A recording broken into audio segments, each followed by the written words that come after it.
Apoios institucionais: Setur DF, CalDF, IAB-BR, IAB Nacional, ABEA, FNA, Setur DF, IPAM, São Gonçalo Futebol Clube, CalBR, CalRJ, CODESE DF, Cialp, IFRJ, IBGE, FINEP, TICIGRUP, BHD Comunicação, UNB e Tecnopuc. Muitas pessoas contribuindo para que esse momento acontecesse.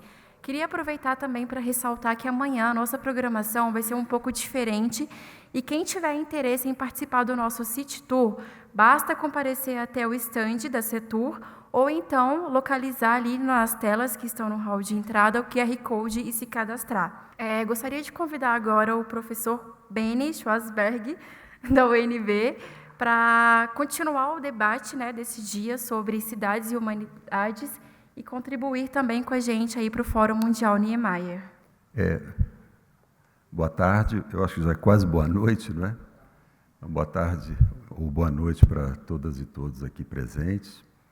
É um prazer para mim e uma satisfação poder participar aqui desse fórum. Quero agradecer ao Paulo, que me convidou lá na Universidade de Brasília, e é uma alegria estar aqui entre colegas. Eu sou professor na Faculdade de Arquitetura e Urbanismo, trabalho na área de planejamento urbano, urbanismo, desde 1992, na UNB. Eu me reputo um estudante, né? Alguém que fica estudando o tempo inteiro, sem parar, e tenta trabalhar um pouco esses temas, né? Eu trago aqui não propriamente uma palestra. Meu objetivo não é fazer uma palestra, vou deixar bem claro isso aqui. Meu objetivo é tão somente trazer alguns pontos de reflexão em torno dessa relação cidades e humanidade, né, que o Paulo propôs nessa programação tão intensa e tão diversificada, né? Então, eu trouxe esse pequeno tema para discutir um pouco, fazer uma reflexão, alguns pontos dessa relação, a partir de um evento. E esse evento, que a meu juízo permite e nos leva a fazer uma reflexão entre cidade e humanidade, é o evento da pandemia da Covid, né, que aconteceu nos anos de 2020, 21, 22, né? Até hoje ainda tem alguns reflexos, mas é um tema que eu estava até comentando com o Haroldo, eu acho que é um tema que nos conduz necessariamente à reflexão sobre a vida humana, sobre a humanidade inteira, sobre as cidades, né? Eu não posso deixar de esquecer uma coisa que eu comentei com o Paulo, quando ele esteve conosco na UNB, que o primeiro contato que eu tive com o Oscar Niemeyer foi em 1977, no Rio de Janeiro. Eu era estudante de arquitetura na Universidade Federal Fluminense, e fomos um pequeno grupo de estudantes de arquitetura no escritório de Oscar Niemeyer, e ele, muito generoso, muito gentil, nos atendeu e nos disse de uma maneira bem clara: eu atendo vocês e quero conversar com vocês porque vocês são estudantes de arquitetura comunistas como eu. Eu nunca vou esquecer esse episódio, desse contato. Depois eu tive duas outras oportunidades de contato com ele, que sempre foram muito, para mim, eu acho que para qualquer arquiteto, né, qualquer urbanista, é muito marcante qualquer relação, qualquer contato com Oscar Niemeyer. Para nós é uma lenda, né, uma legenda, né? Mas, enfim, eu trago aqui alguns pontos de reflexão para pensar um pouco essa relação cidade-humanidade a partir do evento da pandemia. Eu não sei se eu consigo passar aqui. Bom, os que se recordam, e eu tenho a impressão que aqui todos recordam da pandemia, foi um evento, eu tenho a impressão que muito marcante para a vida de todas e todos nós aqui, não é? Havia uma campanha pública no sentido de estimular as pessoas a ficarem em casa, né? Evitarem o convívio e o contato público, né? E esse chamamento a ficar em casa, né, permanecer em casa, era um chamamento possível para aqueles que têm condição de ficar em casa, trabalhar em casa, fazer lives, né, tem o seu equipamento, o seu computador, não é? Tem condições de comida e sobrevivência para poder ficar em casa e não se contagiar, etc. Mas não é o caso da maioria esmagadora da população brasileira, pelo menos, e eu diria da população mundial, não é? Então, nas periferias urbanas e metropolitanas, era um gigantesco desafio ficar em casa, né? Como ficar em casa, como sobreviver a esse contexto para a gigantesca maioria das famílias e das pessoas nesse período, né? Essas imagens aí são um pouco da periferia de Paraisópolis, em São Paulo, aonde as pessoas, para sobreviverem, na ausência do poder público que lhes oferecesse condições mínimas de vida, sobretudo condições sanitárias de vida, né? Condições de acesso a serviços públicos, como é o caso das periferias metropolitanas brasileiras, aonde vive, esse é o endereço da pobreza brasileira. A periferia, o Brasil tem 2 endereços da pobreza urbana. São os pequenos municípios de menos de 20 mil habitantes, que são simplesmente 4.100 dos 5.500 municípios que tem o Brasil. E no Brasil a gente chama cidade a sede do município. Essa é a definição legal. O que é cidade no Brasil? No Brasil, legalmente, pelo menos, cidade é a sede do município. Então, a gigantesca maioria dos municípios brasileiros são virtuais, são muito pequenos, né? Tem 10, 12 mil habitantes, tem pouco mais do que uma superquadra de Brasília. Então, esse chamamento era alguma coisa de muito, digamos assim, fora da realidade, vou chamar assim, não é? E eu trouxe aqui uma imagem de uma economista francesa que ganhou o prêmio Nobel um ano antes da pandemia, né, a Esther Duflo, e ela dizia o seguinte: algumas pessoas disseram que o vírus não sabe, não distingue se você é pobre ou rico, mas infelizmente não é assim. Nos Estados Unidos, por exemplo, os latinos e africanos, né, as negras, os negros, têm 3 vezes mais chances de serem infectados e 4 vezes mais chances de morrerem do que os brancos não latinos, né?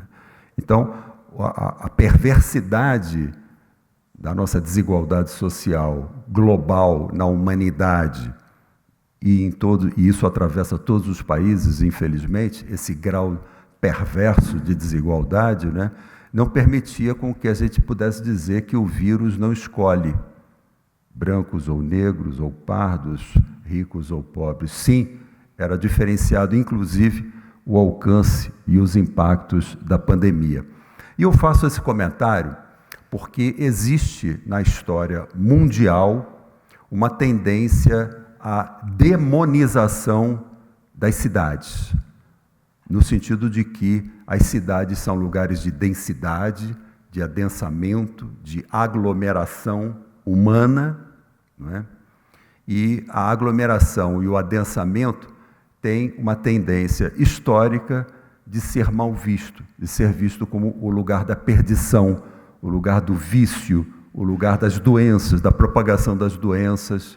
Isso tem uma longa história, né? Eu até faço uma referência aqui a um autor, o Kling, que ele conta isso num livro, a longa história da demonização da densidade urbana. No entanto, a pandemia nos mostrou que cidades mais densas, territórios mais densos, onde a vida urbana ganha essa densidade muito expressiva, tiveram uma capacidade maior de resistir, de resiliência, inclusive urbana, em relação ao vírus. Então, eu trouxe aqui algumas imagens de Hong Kong, Seul, Singapura, onde houve um maior e melhor controle da propagação da Covid do que em cidades pequenas e pouco densas, como alguns estados da Geórgia e da Louisiana, por exemplo, nos Estados Unidos.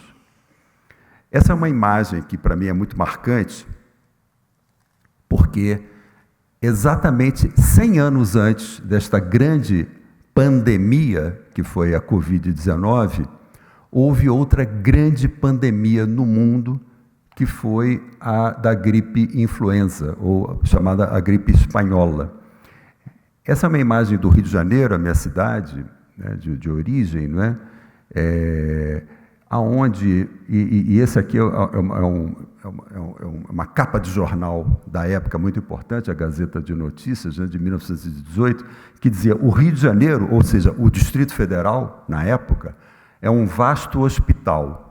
Uma grande parte da população do Distrito Federal, na época, o Rio de Janeiro, morreu com a pandemia. Eram tantos os cadáveres que eles ficavam nas ruas, nas calçadas das ruas, né? Naquela época, não existiam edifícios em altura. O concreto armado só se expandiu na década de 20, e a pandemia foi um fator importantíssimo para o concreto armado se expandir, curiosamente, né? As pessoas moravam em casas, e essas casas tinham cômodos que, na maioria dos casos, não tinham ventilação, né? Eram chamados de alcovas.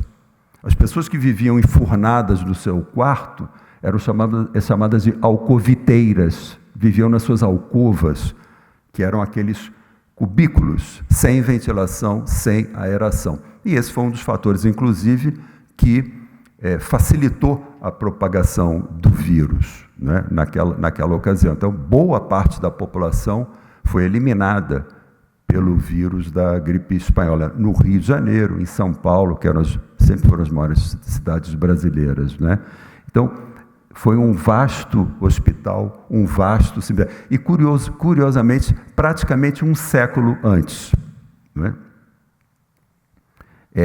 Só antes de entrar aqui no caso de Brasília, que eu já vou entrar na sequência, eu queria comentar também que a gripe espanhola, ou seja, a grande pandemia do início, ao começar a segunda década do século XX, ela promoveu enormes transformações na cidade, gigantescas transformações na cidade. O código de obras do município, da cidade do Rio de Janeiro, se alterou completamente.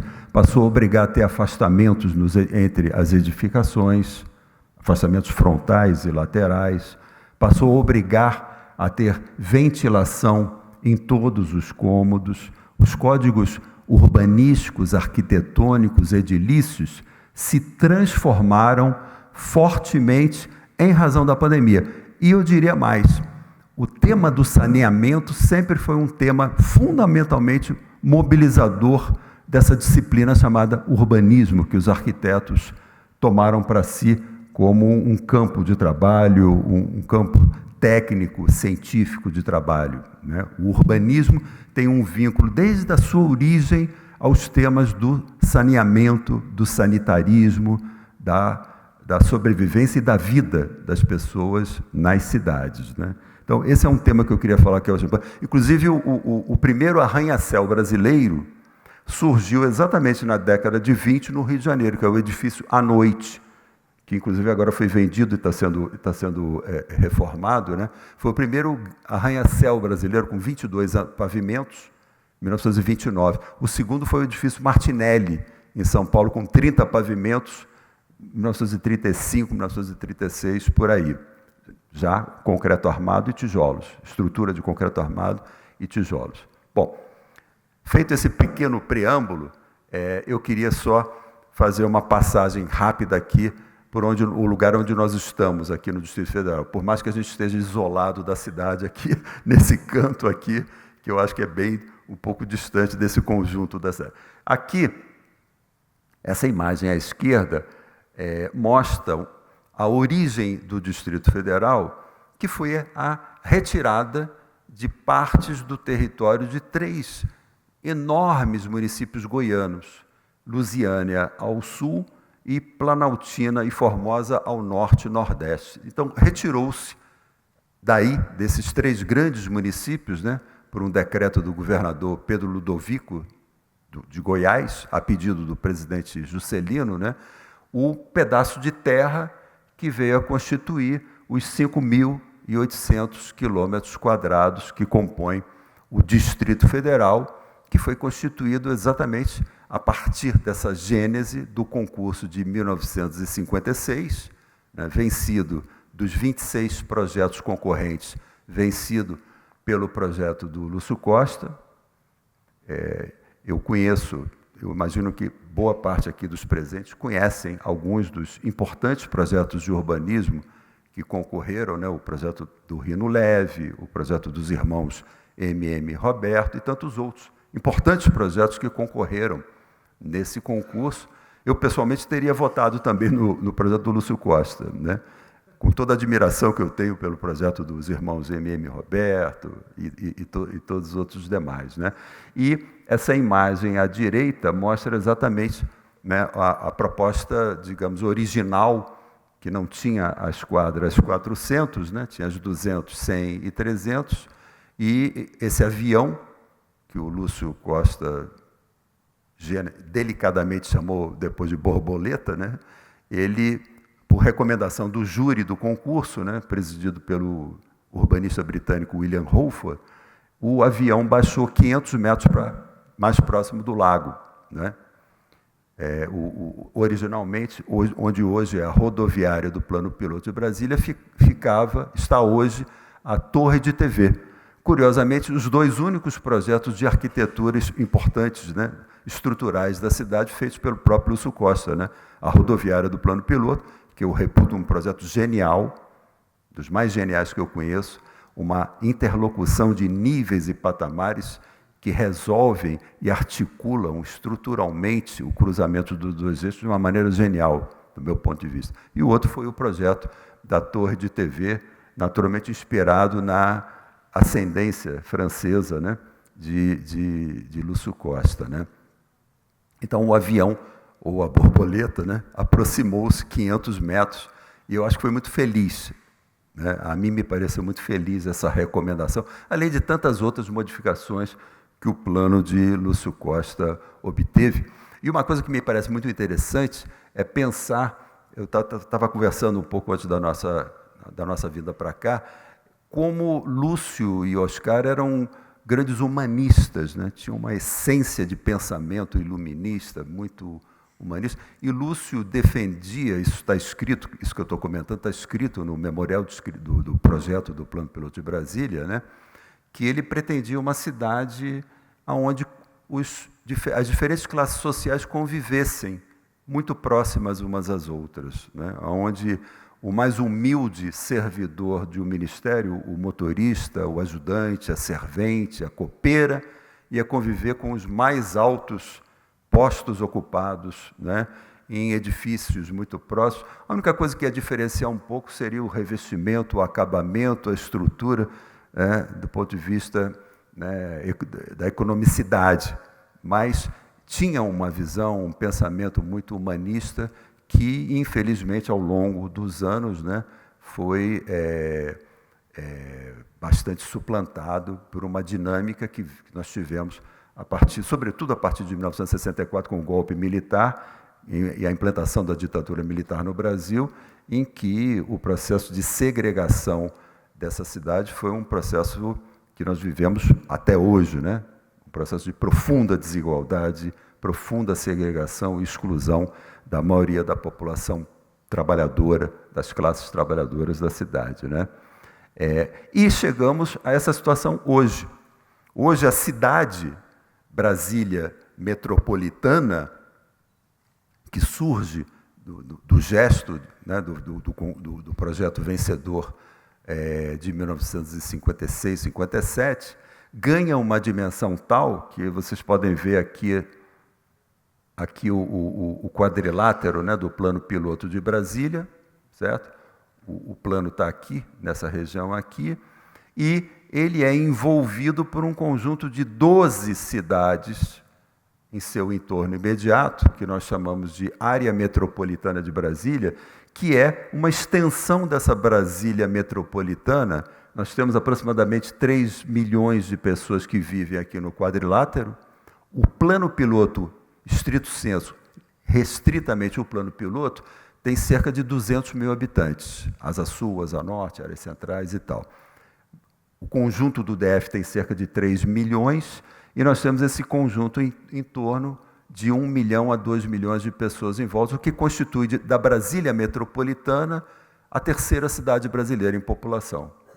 À frente está, em primeiro, São Paulo, em segundo, depois, o Rio de Janeiro, e Brasília ganhou essa complexidade e tem desafios gigantescos pela frente. Eu anunciei pelo menos 3 aqui. O primeiro, do ponto de vista pós-pandêmico, né? E a cidade até que resistiu bem à pandemia, até que resistiu. E uma coisa muito curiosa e interessante para quem vive em Brasília é observar como na pandemia houve uma revalorização do espaço público. E se há alguma coisa generosa nessa cidade, é exatamente o espaço público, os espaços coletivos, os espaços verdes, né? A diferença, inclusive, da maioria das cidades brasileiras e do próprio Distrito Federal. Houve essa revalorização, a cidade resistiu nesse sentido, né? E até bem, né?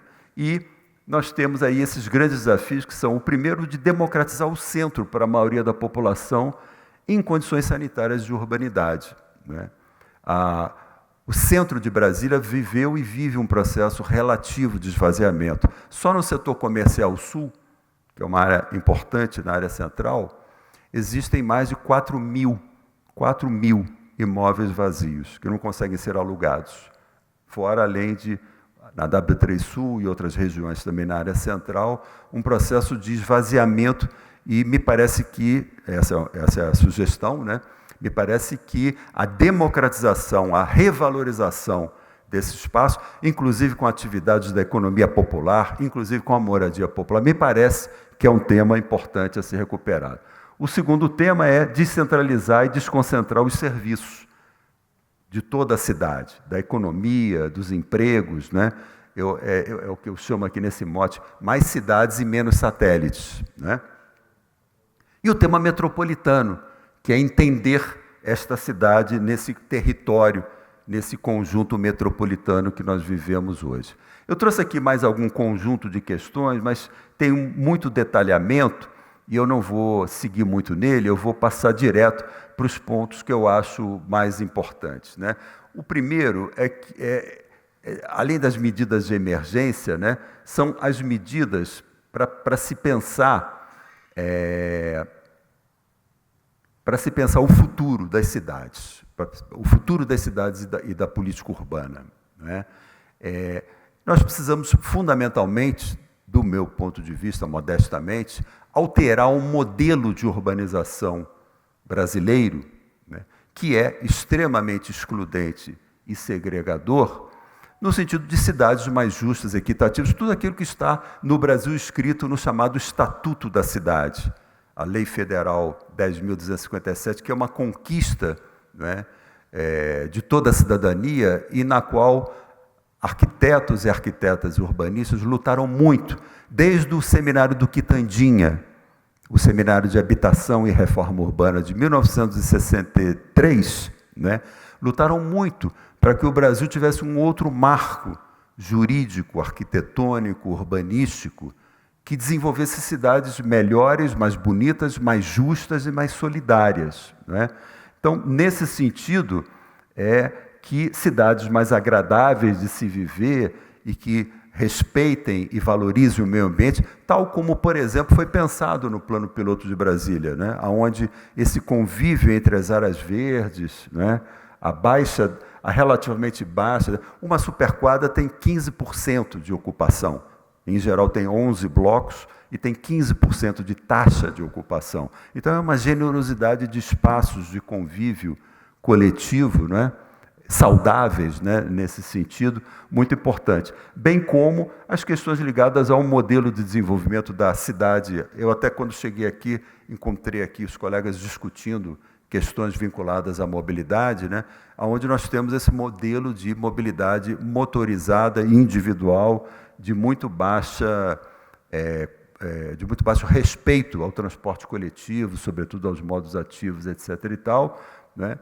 Um modelo que estimula fortemente a especulação imobiliária e, com isto, acrescenta agrega, aprofunda a exclusão socioterritorial, a segregação da maioria das pessoas. Eu comentava aqui, o Plano Piloto de Brasília, hoje, atualmente, tem cerca de 200 mil moradores, mas, contando a população que pendularmente frequenta a cidade, aí já acrescenta mais de 1 milhão de pessoas que fazem esse fluxo pendular diário, né, esse commuting em inglês, né, de deslocamento cotidiano de 20, 30, 40, 50 quilômetros, que, obviamente, é muito mais perverso com a população pobre e trabalhadora, que perde horas e horas a fio e perde a sua saúde e as oportunidades de trabalho, emprego, estudo, cultura, lazer, saúde, educação, etc. e tal. E, da mesma maneira, nós temos no Brasil um modelo de urbanização que se aprofundou nos últimos anos, de um espalhamento de cidades, né, ou modelos de cidades espalhadas, espraiadas, né, que é muito perverso, não só com o meio ambiente e insustentável, como encarece profundamente as infraestruturas das redes de água, de esgoto, os serviços públicos, transportes públicos e coletivos, energia, a distribuição dos equipamentos coletivos urbanos de educação, de saúde, etc. Então, esse modelo, né, espalhado da dispersão urbana, né, é um modelo que traz problemas gigantescos, né, de todos, do aspecto ambiental, do aspecto da mobilidade, do aspecto da moradia, de todos os aspectos, dos aspectos da integração, da articulação, da urbanidade das nossas cidades, onde os espaços públicos têm tido uma perversa decadência também. As praças, as ruas, as calçadas, não é? Vivemos fartamente esse processo de deterioração, digamos assim, de perda da qualidade, da quantidade e da qualidade, sobretudo, dos espaços públicos de convívio coletivo nas nossas cidades. E a transição, e um outro aspecto também, que é a profunda invasão dos espaços periurbanos rurais, todos transformados em loteamentos urbanos. Na maioria das cidades brasileiras, nós estamos assistindo claramente esse processo em que essa área periurbana, ainda rural, vem sofrendo esse processo especulativo, e eu chamo de especulativo porque, em grande quantidade dessas cidades, tem a mesma quantidade de lotes do que a quantidade de pessoas. Isso é absolutamente insustentável. Estamos em umas cidades pequenas, de 40 mil habitantes, que tem 40 mil lotes. Obviamente, a maioria desses lotes são ou não utilizados, ou ociosos, ou subutilizados, né? E, infelizmente, não se aplica no Brasil os próprios instrumentos que o Estatuto da Cidade estabeleceu, instrumentos urbanísticos de combate à retenção especulativa do solo, como, por exemplo, o parcelamento e edificação compulsória, a edificação compulsória obrigatória, o IPTU progressivo, e outros tantos instrumentos para combater esse processo especulativo, né, que agride, ofende as nossas cidades, né, e torna essas cidades insustentáveis, né, torna elas inacessíveis, excludentes para a maioria da população, não preza pelo patrimônio histórico, cultural da maioria das cidades. Os centros históricos, quando sofrem processos de revitalização, em geral, é uma revitalização que é excludente, que é geradora de gentrificação, de uma ultravalorização de áreas centrais, que expulsam populações. E não fazem, como, por exemplo, eu trago aqui a mim me pareceu um exemplo muito interessante, que é a capital Quito, a cidade de Quito, capital do Equador. Eu não sei se vocês já tiveram a oportunidade de visitar.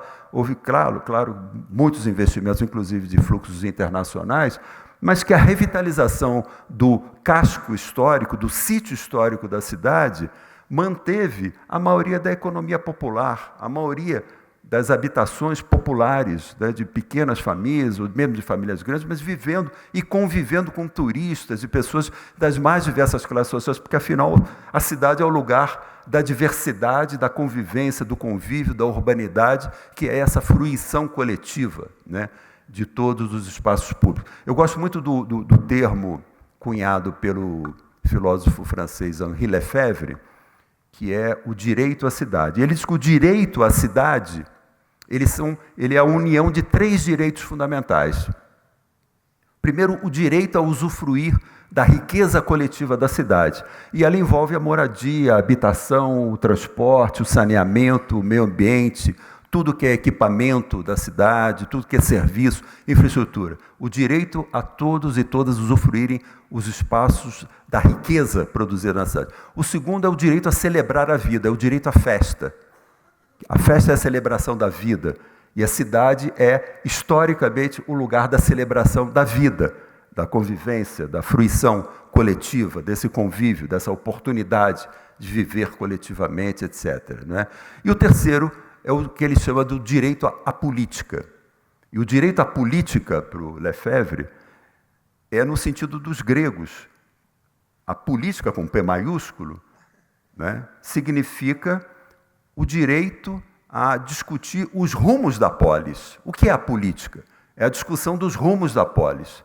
Para onde a polis deve ir? A cidade para onde deve ir? Para onde deve crescer? Para onde não deve crescer? Como ela deve crescer? Como ela deve ser ocupada? Quem fica com o que da cidade? Esse é o conjunto de aspectos dessa luta histórica, daqueles que a defendem, né? Da luta pelo direito à cidade. E, nesse aspecto, esse futuro das cidades que a gente está discutindo aqui, pós-pandêmico, né? E, curiosamente, as pessoas falam assim, agora vem aí um novo normal. Um novo normal. Se usou muito esse termo, né? Uma nova normalidade. Como se as pessoas fossem ser mais solidárias depois da pandemia, pudessem se ajudar mais, pudessem ter um espírito mais generoso. No entanto, nada ou quase nada aconteceu do ponto de vista desse novo normal pós-pandêmico na maioria das cidades. E a transição para um novo modelo de cidade requer muita inovação, muita capacidade de inovação, muita capacidade de crítica de inovação, onde a arquitetura e o urbanismo têm um papel fundamental, né? Na priorização da sustentabilidade urbana, na luta por uma reforma urbana nesse sentido, né? Que não é aquela reforma urbana que Haussmann fez em Paris no século XIX, ou que Pereira Passos fez no Rio de Janeiro, no início do século XX, e todas as cidades, tantas cidades macaquearam aquela chamada reforma urbana de Haussmann de Paris. Não foi só o Rio de Janeiro, mas também Montevidéu, Buenos Aires, né? Santiago do Chile, e tantas outras cidades rasgando avenidas, abrindo bulevares, etc. Né? Mas essa transição, que eu diria socioecológica, para um novo modelo de cidade, exige fundamentalmente esses aspectos de sustentabilidade, de inclusão social, de combate à desigualdade, a busca dos aspectos econômicos, as ações emergenciais, enfim, todo esse conjunto de aspectos aí. E para cidades mais sustentáveis, né, para a gente cumprir, inclusive, a agenda do ONU Habitat, né, os objetivos, os ODS, os objetivos de sustentabilidade, né, a estimulação da aproximação da moradia, dos serviços, de estudos e trabalho, aquilo que os franceses estão chamando, os franceses não, porque na verdade não é um francês, o teórico principal, mas que ele chamou de cidade de 15 minutos, onde num intervalo de 15 minutos se tivesse uma espacialidade que permitisse um rápido deslocamento da moradia para o trabalho, para o estudo, para os serviços, para o consumo, para o abastecimento. Aliás, eu queria comentar também, eu li semana passada que pela primeira vez a França tem mais ciclistas do que motoristas. Que dado interessante, né? Tem mais ciclistas do que motoristas. Amsterdã já tem mais ciclistas do que motoristas há muito tempo, né? Mas a França agora conseguiu superar isso. Eu fico aqui pensando, quando é que no Brasil nós vamos ter mais ciclistas do que motoristas, né? Então, essa concepção de cidades de 15 minutos, né? Ela é um gigantesco desafio para todos nós. A utilização das áreas vazias e subutilizadas, o condicionamento da expansão das zonas urbanas, esse, para mim, é uma questão central na agenda urbanística e arquitetônica brasileira, né? Limitar essa expansão urbana descabida, né? Que ninguém parece que consegue limitar, esse gigantismo de condomínios fechados, de loteamentos fechados, que conduzem a uma espécie de não-cidade, de baixíssima urbanidade, nesse processo, né, no sentido de preservar, inclusive, as áreas periurbanas para a produção agrícola, né? Aqui mesmo no Distrito Federal, a gente tem uma dependência muito grande de produção e tem um território agrícola bastante expressivo aqui no Distrito Federal. Planaltina, Brasilândia, são áreas grandes rurais, né? E aí eu acho que é um grande desafio também esse abastecimento que não seja tão dependente. Não estou falando aqui de um processo endógeno, não, mas que seja menos dependente, um pouquinho mais autônomo nesse aspecto, né? Então, essa agricultura urbana, periurbana, familiar, sobretudo familiar, né? Mais agricultura familiar e menos agroindústria, né? Na produção de um mercado de compras públicas, e isso que eu destaco aqui, que é a valorização do espaço público, combater a sua apropriação privada e a criação de áreas segregadas em empreendimentos públicos de mercado. E, nesse aspecto, a pandemia trouxe uma inovação que foi ter mais atividades em área pública. Quantos parklets não foram criados nas cidades, aqueles pequenos estacionamentos, né, daquele urbanismo tático, né? Quantos restaurantes abriram para ter ventilação, aeração, etc. e tal. Então, são aspectos que me parece que fizeram avançar esse processo. Eu ia falar de várias coisas, como reciclagem, compostagem, segurança hídrica, nascentes, mananciais, etc. e tal, mas eu vou terminar falando aqui de uma reforma urbana para uma cidade mais justa, de uma cidade menos desigual e segregada no acesso aos serviços, e vou terminar com essa imagem. Essa imagem é o Carnaval do Rio de Janeiro de 1919, exatamente alguns meses depois do final, vamos chamar, final entre aspas, né, da pandemia, porque demorou muito tempo. Não foi como agora que várias vacinas apareceram em alguns poucos meses e se produziram em escala industrial, né? Demorou 3 anos para que se produzissem vacinas capazes de conter a gripe espanhola, não é? Mas o interessante é que a década de 20 do século XX, no Distrito Federal, foi uma década de grande florescimento das artes, da cultura, da vida urbana coletiva. E essas grandes transformações que eu acabei de comentar na arquitetura e no urbanismo, promovidas pela mudança das legislações, dos normativos, das exigências dos códigos, etc. e tal. Essa imagem, aquele mesmo jornal que eu mostrei antes, que diz que o Rio de Janeiro é um vasto hospital, ele agora diz assim, o Carnaval triunfante. E eu vejo como muito importante essa discussão, né? O que será das nossas cidades na década de 20 e, posteriormente a elas, no século 21, que nós já estamos, inclusive, chegando na metade da década de 20, né? E estamos aí em grandes embates em torno das grandes transformações que as nossas cidades precisam viver, e nós, da área da arquitetura e urbanismo, temos uma enorme responsabilidade crítica, social e histórica para contribuir criativamente com esse processo e com esse enfrentamento dessas questões. Muito obrigado.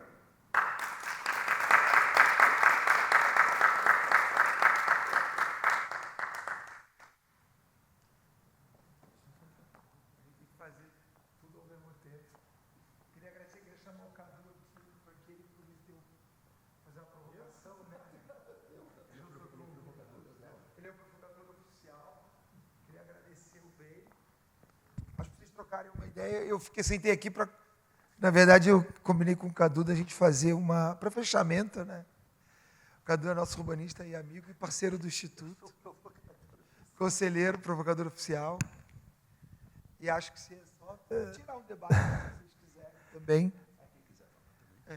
Primeiro, Beni, obrigado aí pela tua apresentação. E é curioso, né? Porque foi um trauma tão grande. E parece que há um esquecimento assim, em várias áreas, né? Parece que não... Eu fico assim, em termos de música, em termos de teatro, em termos de cinema, muito pouca coisa se produziu para o tamanho do trauma, né? Durante 3 anos e tal. E é bom ouvir você falar sobre isso. Na parte anterior, né, na sessão anterior, eu falei que eu analiso um pouco o caso da Barra da Tijuca a partir dessa questão da pandemia, como é que o urbanismo moderno teve uma resiliência boa em relação a isso. Já que o Paulo me chamou de, provocador oficial do fórum, eu vou fazer um falso silogismo, tá, em relação a Brasília, que nem é minha... Eu achei curioso que o tema acabou complementando. Isso é uma coisa peculiar do fórum, que é interessante, quando você vai ver, todas as palestras acabam se conectando de alguma forma, porque a gente está falando aqui de cidade e de vivência de cidade. Eu ainda queria fazer uma provocação, aproveitar que os dois estão aqui como urbanistas, até o Paulo Pinheiro, podemos provocar mais 2, inclusive, botar logo 4, é a questão da conurbação e do pensamento da região. A gente fala de cidade, eu às vezes fico achando que a gente está até fazendo uma coisa um pouco errada. Hoje, o certo, acho que já não é mais falar de cidade, é falar em metrópole. A gente não discute uma cidade, a gente falou de Brasília, e fala da região em volta, fala da Batiuca, mas tem o problema de Caxias, de FRJ, sabe? Hoje a gente fala de região, né? Não sei até que... Acho que é uma questão interessante da gente... Será que a gente tem que falar de cidade ou de... Qual é a unidade que a gente usa? A escala, né? Porque a cidade hoje já não é mais só a cidade. Bem, vocês são os mestres. Não, então, é uma visão não estabelecida de um forasteiro, né? Nessa lógica do Distrito Federal, como é que entra o fenômeno Águas Claras? Você falou que eu era provocador, eu ia falar em particular, mas já que eu sou... Essa aí tem que pedir ajuda aos universitários. Não, primeiro comentar aqui a questão que o Paulo levanta. De fato, a maioria da população, o Brasil tem 200 milhões de habitantes, desses 200 milhões, mais ou menos 170 milhões são urbanos, vivem em cidades. E desses 170 milhões, eu não erraria muito, eu não vi os dados agora do último censo do IBGE, mas aproximadamente cerca de 80% de população urbana e com o agravante de que uns 55% vivem em regiões metropolitanas, que são essas cidades expandidas, né? Você é do Rio, você vê lá a Baixada Fluminense, Niterói, todo aquele contexto, né? Como em São Paulo, como em Belo Horizonte, como em Porto Alegre, como Salvador, Recife, Belém, a maioria das cidades brasileiras vivem essa dinâmica de metropolização muito forte, muito intensa, não é? E não é fácil trabalhar com isso, né? Não é fácil, do ponto de vista de planejamento de cidade, não é fácil trabalhar com essa escala que é metropolitana e regional. Eu comecei trabalhando com urbanismo, desenhando plantas urbanísticas, né, na escala 1 para 5.000, né? 1 para 5.000, 1 para 7.500, 1 para 10.000, as escalas que eu dava aula de urbanismo, projeto de urbanismo lá na arquitetura, né? Mas hoje em dia se trabalha com escalas de 1 para 50.000, 1 para 100.000, quer dizer, escalas territoriais muito grandes, e eu não vejo saída sem uma governança metropolitana. Ou seja, sem tratar de água, esgoto, ônibus, transportes, meio ambiente, habitação e moradia, sem trabalhar isso, essas políticas, esses planejamentos na escala metropolitana, se ajudando mutuamente, eu acho que não vai. Basta ver aqui, né, a massa de pessoas, Brasília é um exemplo, né? A massa de pessoas nesse movimento pendular, utilizando os serviços não há descentralização, né? Então, utilizando em busca de oportunidades, serviços de saúde, etc. Fala-se muito no Estatuto da Cidade, muito pouco no Estatuto da Metrópole, né? Fala-se pouquíssimo. E quem construiu o Estatuto da Metrópole, em grande medida, foi um arquiteto chamado Zezé Ribeiro. O Haroldo conheceu, infelizmente falecido, um arquiteto baiano, né? E que lutou muito para... Ele diz, olha, a metrópole não está no Estatuto da Cidade. O Estatuto da Cidade não contempla. E cada vez mais a gente vive cidades metropolitanas. Isso que o Paulo falou, cada vez mais as cidades são metrópoles, ou essas grandes concentrações de população com uma enorme exclusão e desigualdade social. Mas para falar especificamente de Águas Claras, Águas Claras é projeto de um arquiteto colega nosso, Paulo Zimbres, né? Que foi professor muitos anos na Faculdade de Arquitetura e Urbanismo da UNB e que fez vários projetos importantes para a cidade, e para várias outras cidades, e para campos universitários, etc. E tal.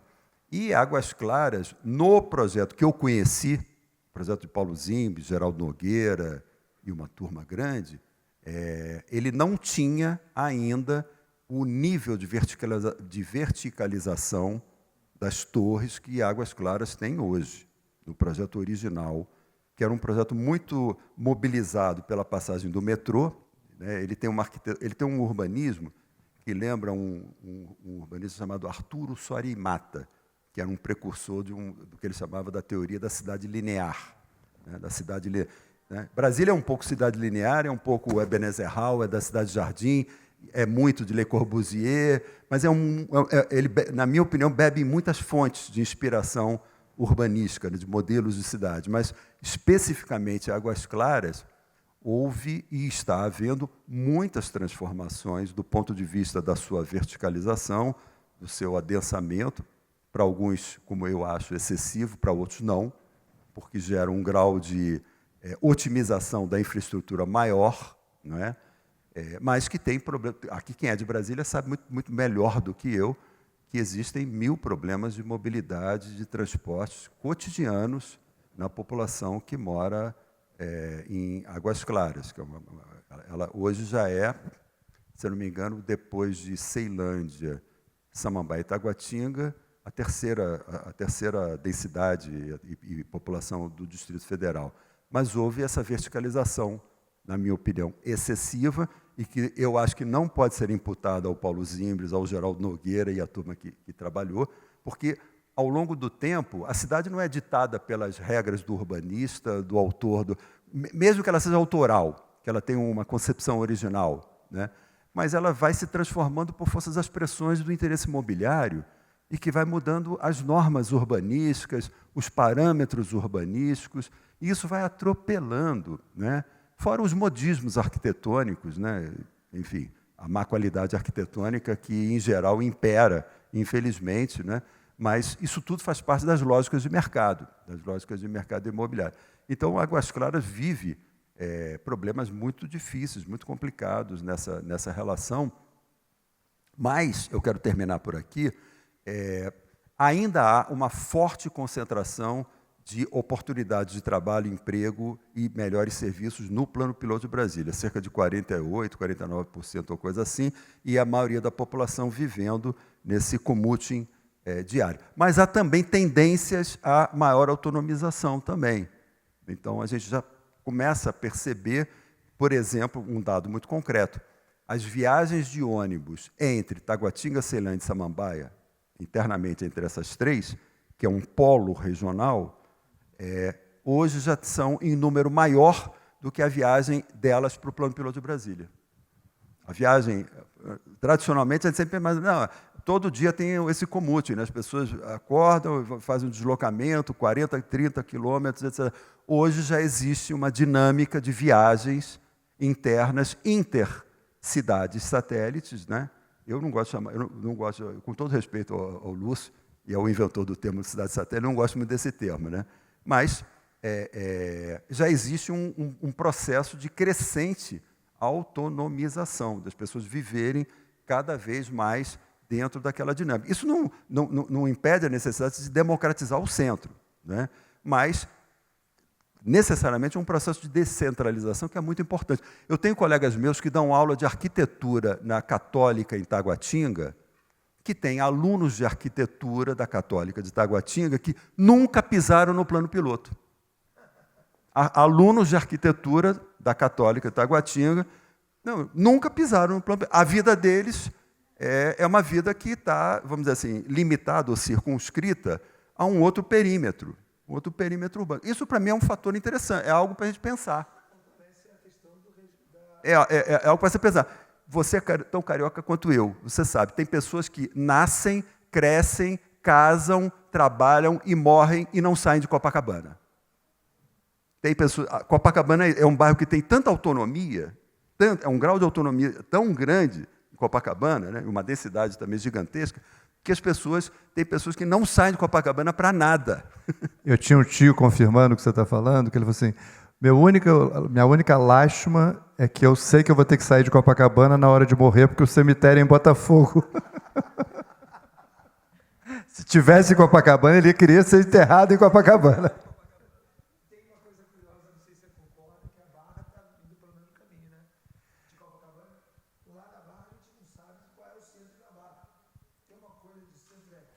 Não, é o que ele falou. Eu acho que é interessante, porque é essa centralidade, né? Múltiplas centralidades, em termos da metrópole, é interessante, né? Você não precisar, mas tem uma questão também da cultura arquitetônica, do patrimônio comum, que aí é lamentável, né? O cara está aqui do lado do plano piloto não conhecer, o cara está na Barra da Tijuca não sabe o que é o Teatro Municipal, aí é o outro, é o revés, né? O lado negativo dessa segregação e tal. Mas acho que eu já provoquei o suficiente, né? Você quer mais? Não, porque eu acho que você tocou num ponto, que a minha provocação era que até a cidade compacta ela tem um ponto de saturação, né? Quer dizer, nenhum modelo ele é pleno. É? Hoje, para mim, esse termo cidade compacta é uma virtualidade. Isso. É uma Aliás, coisa, assim, é uma coisa nostálgica e uma virtualidade. Não estou tirando o mérito de quem busque criar cidades compactas, ou cidades de 15 minutos, não é? Mas existem pensadores urbanos, Yangel, o New Urbanism norte-americano, aquelas coisas nostálgicas de cidades pequenas, de comunitárias, isso. etc. e tal, né? Não, inclusive, eu ia te dizer isso, porque quando você estava falando de Hong Kong e tal, mas eu até recomendo, não sei se vocês conhecem, um trabalho sobre Brasília chamado Cidade Pós-Compacta, do Guilherme Lassance. É muito interessante, maravilhoso. Não, é Brasília numa outra perspectiva. Modestamente, eu contribuí com isso. Ah, que bom. Então, é sensacional. Recomendo, assim, acho que como finalização, assim, bibliografia da palestra, bibliografia do dia, da tarde de hoje, Cidade Pós-Compacta, do Guilherme Lassance. Acho que é isso. Eu recomendo também, maravilhoso esse livro.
Mais uma vez ao Beni pela participação e dizer que por hoje, né, estamos encerrados, aguardamos vocês aqui amanhã e é isso.